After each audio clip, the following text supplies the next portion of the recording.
प्रदेश की बिजली आपूर्ति व्यवस्था को लेकर विद्युत भवन में हाई लेवल समीक्षा बैठक हुई। बैठक की अध्यक्षता करते हुए ऊर्जा मंत्री हीरालाल नागर ने कहा कि सरकार 22 जिलों में किसानों को सिंचाई के लिए दिन के 2 ब्लॉक में बिजली दी जा रही है, जिससे जल्द ही पूरे प्रदेश में लागू किया जाएगा। रिपोर्ट देखिए। विद्युत भवन के बोर्ड रूम में आयोजित बैठक में ऊर्जा मंत्री हीरालाल नागर ने कहा कि मुख्यमंत्री भजनलाल शर्मा के कुशल नेतृत्व में राजस्थान ऊर्जा के क्षेत्र में आगे बढ़ रहा है।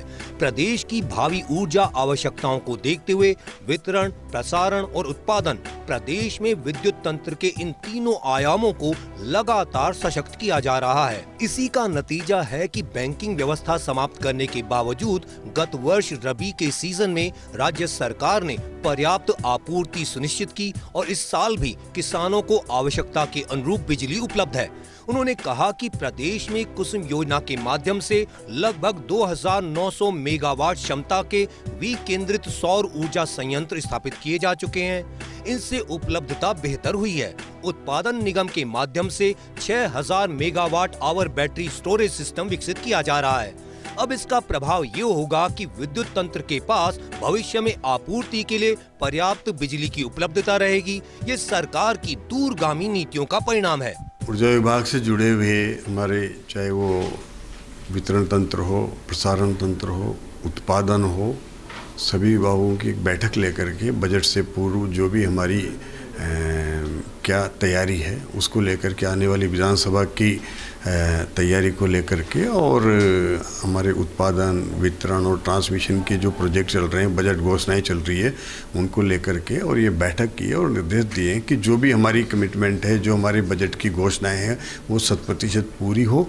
जो आने वाले बजट में जो तैयारी के रूप में हमें अगले वित्तीय वर्ष के लिए जो तैयारी करनी है, जहाँ हमें ज़रूरत है कि हम किस तरह से पूरे राजस्थान को 2 ब्लॉक में कृषि को बिजली दे सकते हैं, उस पर चर्चा हुई है। ऊर्जा मंत्री ने जयपुर विद्युत वितरण निगम में किए जा रहे विद्युत पोल, ट्रांसफार्मर, ग्रिड सब स्टेशन आदि के डिजिटाइजेशन के कार्य की सराहना की। आपको बता दें कि रॉकफेलर फाउंडेशन और global energy alliance for people and planet के माध्यम से ये कार्य किया जा रहा है। उन्होंने विभिन्न MOU के माध्यम से विकसित की जा रही उत्पादन परियोजनाओं की प्रगति पर भी समीक्षा की।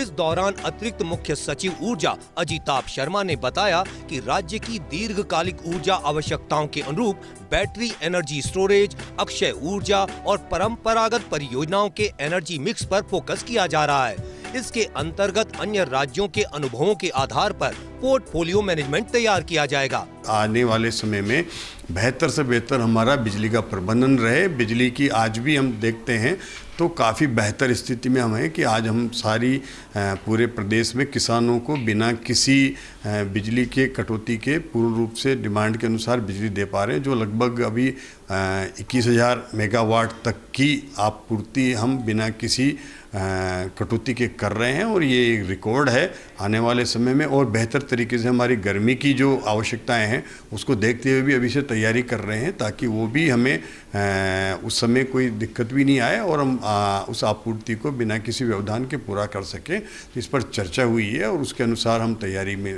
लगे हुए हैं कि ये बेहतर प्रबंधन करके हम आने वाले समय में उपभोक्ताओं को, इंडस्ट्रीज़ को, कृषकों को, किसानों को, आम जन को बेहतर बिजली उपलब्ध करा सकें। चेयरमैन डिस्कॉम्स आरती डोगरा ने PM कुसुम, RDSS योजना, बजट घोषणाओं, कृषि कनेक्शनों की प्रगति आदि से संबंधित तीनों डिस्कॉम्स का प्रस्तुतिकरण दिया, जबकि ऊर्जा विकास निगम के प्रबंध निदेशक ओम कसेरा ने टेंडर के माध्यम से विद्युत खरीद, उत्पादन निगम के CMD देवेंद्र श्रृंगी ने भावी ऊर्जा परियोजनाओं और प्रसारण निगम के निदेशक ऑपरेशन सुरेश मीणा ने प्रसारण तंत्र की मजबूती से संबंधित प्रस्तुतिकरण दिया।